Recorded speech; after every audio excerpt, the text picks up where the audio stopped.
Now that I've talked about removable discontinuities, what I want to talk about are three other types of discontinuity. They all fall under the big heading of non-removable discontinuities.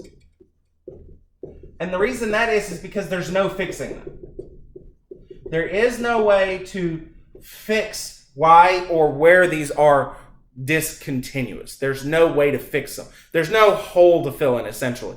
And so I'm going to again make sure I mention these three examples are all under the big heading of non-removable discontinuities, but they also have specific types themselves. So this first one, we have f of x equals 1 over x. Now, hopefully you guys realize, can't plug in 0 here. So the reason is 1 divided by 0, not defined. So here's the thing. If I look at the graph, it looks like this. If I look at the negative numbers, it's going down toward negative infinity as I get close to 0. If I look at the positive numbers and I get closer to 0, they're going up. They're going to positive infinity. So this is called an infinite discontinuity.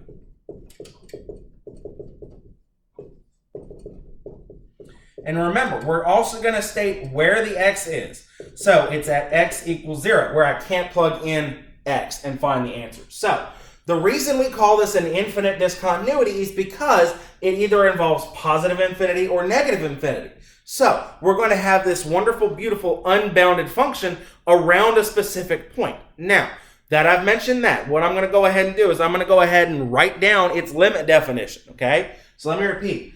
It's called an infinite discontinuity because it either goes to positive infinity or negative infinity. Now, its limit definition is that as you approach that value from either the left side or the right side, does not matter.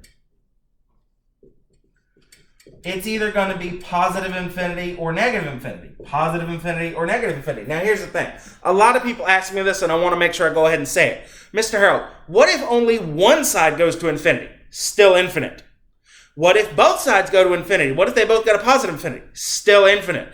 If either side goes to positive infinity or negative infinity, if there's infinity involved at all, it's infinite. Doesn't matter if it's one side, both sides, they're going to the same place, they're going to a different place, doesn't matter. If one of the sides is going to infinity, either positive or negative, it's an infinite discontinuity. Make sure you remember that. Now, the middle one, this second one, is a piecewise function. F of x is 2/3 x plus 1/3 if x is less than 1. Or negative 1/2 of x plus 5/2 if x is greater than or equal to 1. Now, this is called a jump discontinuity. Hopefully you guys look at the graph and can figure out why it's called a jump, okay? Again, this happens at x equals 1, because if I look at the graph and I go toward x equals 1, what happens to my graph? Well, look at it. It jumps. There is a gap. There is a big wide open space between the y values there. So what I'm going to make sure I say is, again, in this case, we're looking at it from both sides, okay? So the way this works, and hopefully you guys are kind of figuring that out on your own, it's called a jump discontinuity because if I look at it from the left side and I look at it from the right side, I'm going to get two different y values. So the limit definition of a jump discontinuity is that the limit from the left is not the same as the limit from the right. Now, the other thing I'm going to make sure I mention is that they both have to exist. They both have to go to a number, not infinity, but a number, and they're going to be different numbers. So let me repeat that one more time. Both of these limits, the left side and the right side, go to a number, but they're different numbers. So now that I've said that, I'm going to go on to this last one. This last one, hopefully you guys can figure out pretty easily, is called an oscillating discontinuity. Now, I know my picture is not the best, but hopefully you're looking at it going, hey, I don't really know what's happening as x goes to 0, because again, we can't do 1 divided by 0. So that's the thing in this case. If one of the limits, and it doesn't matter, if one of the limits, either from the left or the right, does not exist because it oscillates,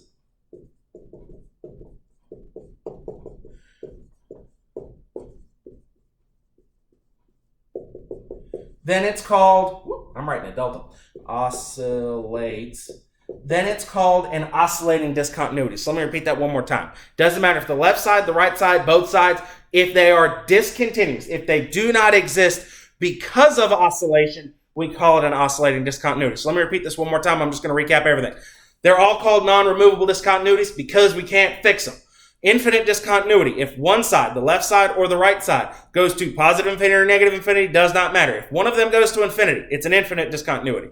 If we have the left side and the right side of limits that exist, they go to numbers, but they're different numbers, we call that a jump discontinuity. And the last one, it's called an oscillating discontinuity if either the left side, the right side, or both sides oscillates to the point where the limit does not exist. So, hopefully that helps. We're going to do a couple more examples in just a second.